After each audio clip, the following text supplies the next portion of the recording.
यदि आप एयरप्लेन को देखकर यह सोचते हो कि इसका इंजन इसको हवा में उड़ाता है तो यह बात सही नहीं है। एयरप्लेन का इंजन सिर्फ और सिर्फ थ्रस्ट क्रिएट करता है, वह एयरप्लेन को उड़ा नहीं सकता। यह जो इतने भारी भारी एयरप्लेन है, इनको देखकर आपके दिमाग में क्वेश्चन तो आया होगा कि यार यह इतना भारी होकर कैसे हवा में उड़ सकता है, और हवा में उड़ने के बाद में हवा में कैसे यह टर्न लेता होगा। और आपने देखा होगा कि जब यह एयरप्लेन हवा में उड़ता है तो काफी देर तक रनवे पर चलने के बाद में एकदम से हवा में उड़ जाता है। ऐसा कैसे होता है? आपको लाइफ का एक इंटरेस्टिंग सीक्रेट बताता हूँ। जब तक आपके दिमाग में क्वेश्चन आ रहे हैं तब तक आप लाइफ जी रहे हैं। जब आपके दिमाग में कोई क्वेश्चन नहीं है तो आपकी लाइफ में कोई इंटरेस्ट भी नहीं है।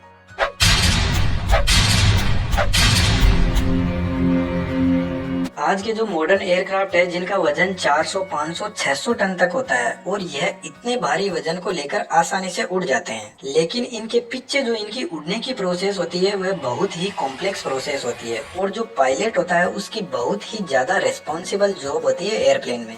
सबसे पहले अपन यह जानते हैं कि यह एयरप्लेन हवा में कैसे उड़ता है। एयरप्लेन को हवा में उड़ने के लिए मेनली 4 चीजों का सामना करना पड़ता है और यही एयरप्लेन को हवा में उड़ाते हैं। नंबर 1 है थ्रस्ट, नंबर 2 है ड्रैग, और नंबर 3 है वेट, और नंबर 4 है लिफ्ट। सबसे पहले थ्रस्ट को समझते हैं। थ्रस्ट इंजन से क्रिएट होता है और एयरप्लेन के दोनों साइड विंग पर 2 इंजन लगे रहते हैं, और यदि कोई बड़ा एयरप्लेन है तो ज्यादा इंजन भी लगे रहते हैं। एयरप्लेन का इंजन हवा को आगे से खींचता है और हवा को कंप्रेस करके पीछे की तरफ स्पीड में छोड़ देता है, और बदले में हवा इंजन को आगे की तरफ फोर्स लगाती है, जिससे हमारा एयरप्लेन आगे बढ़ता है। और यही न्यूटन का 3rd लॉ ऑफ मोशन है। तो इंजन सिर्फ और सिर्फ एयरप्लेन को आगे की तरफ फोर्स लगाता है। और यह एयरप्लेन का इंजन कैसे काम करता है उस पर मैंने एक डिटेल में बहुत ही शानदार वीडियो बना दिया है, उसको आप जरूर देखना। अब बात करते हैं ड्रैग फोर्स की, या फ्रिक्शन भी बोल सकते हैं इसको।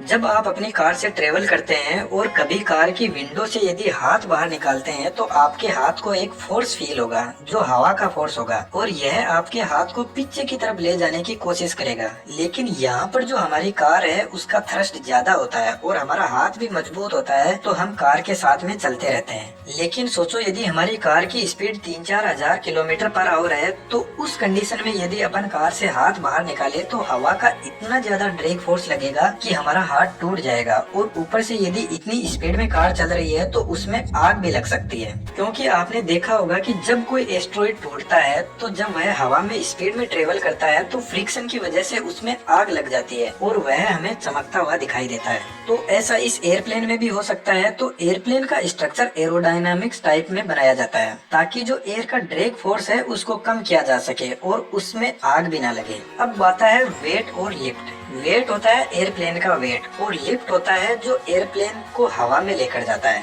जब एयरप्लेन का लिफ्ट फोर्स उसके वेट से ज्यादा होगा तभी एयरप्लेन हवा में उड़ पाएगा। उसके लिए जो एयरप्लेन के विंग होते हैं वह जिम्मेदार होते हैं। एयरप्लेन के विंग ही लिफ्ट फोर्स प्रोवाइड करवाते हैं। अब अपन इस लिफ्ट और वेट को थोड़ा आसान भाषा में समझते हैं। यह जो एयरप्लेन होता है इसके विंग और इसके जो पीछे की टेल होती है यह मूविंग पार्ट होते हैं। ऐसा नहीं है कि इनका स्ट्रक्चर एकदम फिक्स होता है। इन्हीं को एडजस्ट करके एयरप्लेन टेक ऑफ करता है और लैंड करता है। यह विंग फ्लूइड मैकेनिक्स की हेल्प से अपने विंग्स की पोजीशन एडजस्ट करते रहते हैं, और इन टेक्नोलॉजी को एयरफॉइल मैकेनिज्म भी कहते हैं। एयरफॉइल मैकेनिज्म की हेल्प से ही यह एयरप्लेन हवा में उड़ता है। एयरप्लेन के पीछे की तरफ यदि देखोगे तो पीछे की तरफ इसकी टेल है, जहाँ पर यह जो छोटे छोटे विंग लगे हैं उनको एलिवेटर बोलते हैं, और यह जो बीच में बना हुआ है इसको रडर बोलते हैं। एलिवेटर जो भी एयरक्राफ्ट पर वर्टिकल फोर्स लगता है उसको एडजस्ट करते हैं, और रडर एयरक्राफ्ट के हॉरिजॉन्टल फोर्स को मैनेज करता है। अब यह जो रडर और एलिवेटर है यह भी अपनी पोजीशन चेंज करते रहते हैं, अपनी मर्जी से नहीं, नीड के अकॉर्डिंग।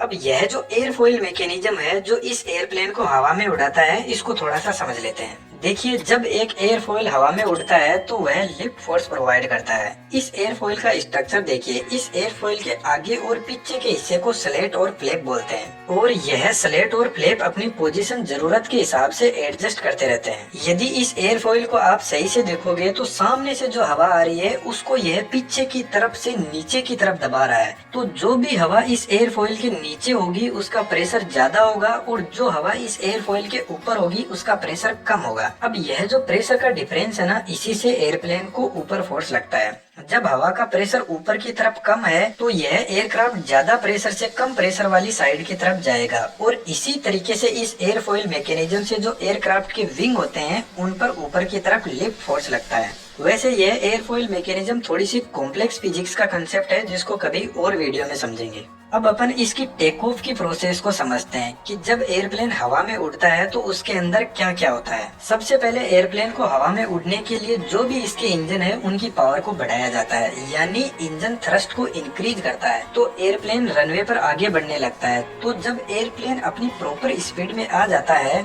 यानी जब ये हवा में उड़ने के लिए तैयार होता है, तो फ्लैप और स्लेट को एक्टिवेट किया जाता है और स्लेट और फ्लैप का एंगल ऑफ अटैक एकदम से बढ़ा दिया जाता है। एंगल ऑफ अटैक का मतलब होता है जो एयरप्लेन के विंग है वह नीचे की तरफ झुक जाएंगे और पीछे की तरफ जो एलिवेटर लगे हुए हैं उसके विंग को ऊपर की तरफ मोड़ दिया जाएगा। तो जैसे ही ये एंगल बढ़ता है तो एयरप्लेन रनवे पर चलता चलता एकदम से हवा में आ जाएगा, क्योंकि यहाँ पर जो एयरक्राफ्ट का वेट है उससे विंग से लगाया हुआ लिफ्ट फोर्स ज्यादा होगा, जैसे मैंने कार वाले एग्जाम्पल में बताया था। और जितना ज्यादा लिफ्ट फोर्स होगा उतना ही एयरक्राफ्ट स्पीड में आगे बढ़ेगा और उतना ही हाइट पर जाता रहेगा। और यदि इस एयरप्लेन में स्लेट और फ्लैप को एक्टिवेट नहीं किया गया तो इस एयरप्लेन को एक बस की तरह चला सकते हैं, कभी नहीं उड़ेगा ये। अब एयरप्लेन के इंजन तब तक थ्रस्ट को बढ़ाते रहेंगे जब तक एयरप्लेन अपनी ऊंचाई पर नहीं पहुंच जाता, और जब एयरप्लेन अपनी जरूरत की ऊंचाई पर पहुंच जाता है तो विंग का जो एंगल ऑफ अटैक है उसको कम कर दिया जाता है और इस केस में एयरप्लेन का वेट लिफ्ट फोर्स के बराबर में होगा। तो इंजन को थ्रस्ट भी कम जनरेट करना होगा और फ्यूल की कंजम्पशन भी कम होगी।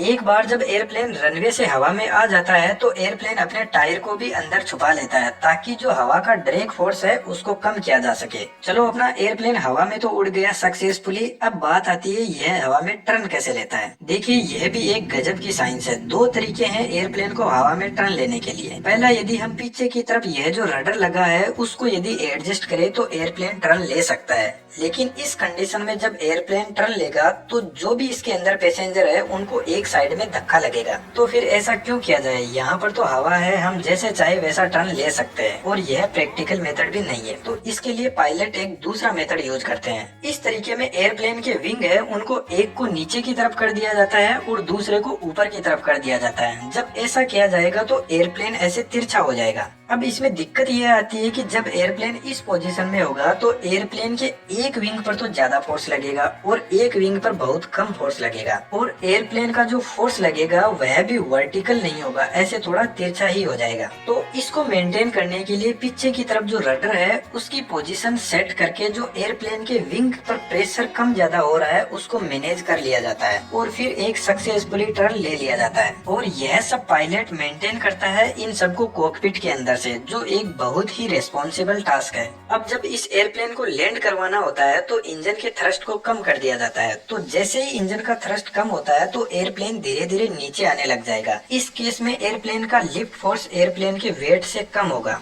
यह एकदम जो एयरप्लेन टेक ऑफ करता है उसका जस्ट ऑपोजिट होगा। जब एयरप्लेन नीचे आकर रनवे पर आ जाता है तो एयरप्लेन को जल्दी से रोकने के लिए स्पॉइलर को एक्टिवेट किया जाता है, जिससे जो सामने वाली हवा आ रही है उससे और ज्यादा ड्रैग फोर्स क्रिएट हो सके, और जो इंजन थ्रस्ट पैदा कर रहा है उसको भी रिवर्स कर दिया जाता है। इंजन को रिवर्स डायरेक्शन में घुमाकर नहीं, जो हवा पीछे की तरफ जा रही है उसकी डायरेक्शन आगे की तरफ कर दी जाती है इंजन के यह पार्ट्स को खोलकर। तो हवा का बहुत ज्यादा ड्रैग फोर्स लगता है और एयरप्लेन जल्दी से रुक जाता है। तो इस तरीके से एयरप्लेन अपनी उड़ान को कंप्लीट करता है। कैसा लगा आपको यह वीडियो जरूर कमेंट बॉक्स में बताना, और वीडियो यदि आपको अच्छा लगता है तो चैनल को सब्सक्राइब जरूर कीजिएगा।